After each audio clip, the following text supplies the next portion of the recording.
সেদিন ছিল বৃহস্পতিবার। স্বামী সম্বুদ্ধানন্দ শ্রী শ্রী মাকে প্রণাম করে যখন নিচে এলেন, তখন দেখছেন বাবুরাম মহারাজ প্রফুল্ল বন্দ্যোপাধ্যায়ের সঙ্গে কথাবার্তা বলছেন।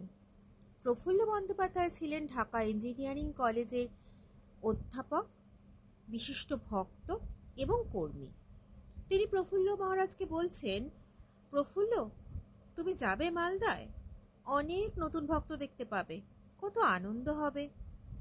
প্রফুল্লবাবু সাগ্রহেই যেতে রাজি হলেন। বাবুরাম মহারাজ পরে আমাকে বললেন, চলো, গঙ্গাধর মহারাজ বলরাম মন্দিরে আছেন, তাকে সেখানে দেখে যাই।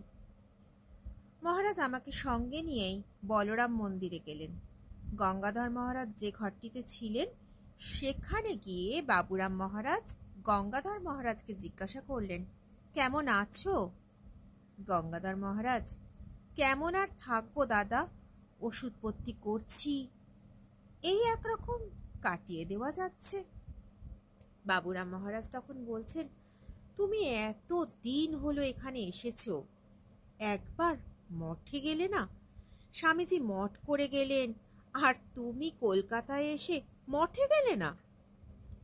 গঙ্গাধর মহারাজ বলছেন, মা জোর করে সারগাছি থেকে আমাকে চিকিৎসার জন্য এনেছেন, কবিরাজ লাগিয়েছেন, এখানে নিয়মিত ওষুধ খাচ্ছি, পথ্যি করছি, এখন কোথাও গেলে মা বকবেন, আর তোমরা তো বৈরাগী, তোমরা ওখানে মাছের ঝোল পথ্যি দেবে কি?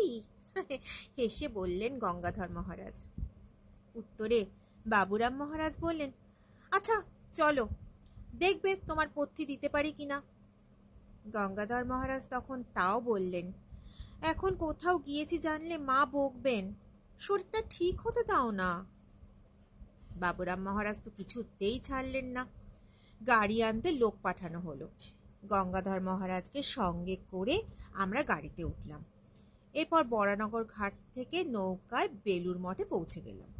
পরদিন বাবুরাম মহারাজের সঙ্গে কে কে মালদার উৎসবে যাবে সেই নিয়ে আলোচনা হতে লাগলো।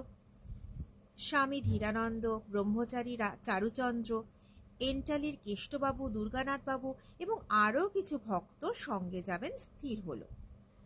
রওনা হওয়ার তারিখ সম্পর্কে জিজ্ঞাসা করলে আমাকে বাবুরাম মহারাজ বললেন, কেন আজই চলো না?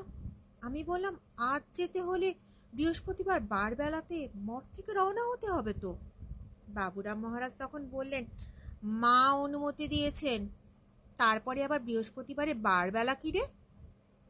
যাই হোক, স্থির হলো বাবুরাম মহারাজ এবং সমস্ত সাধুরা বিকেলবেলা বলরাম মন্দিরে গিয়ে উঠবেন।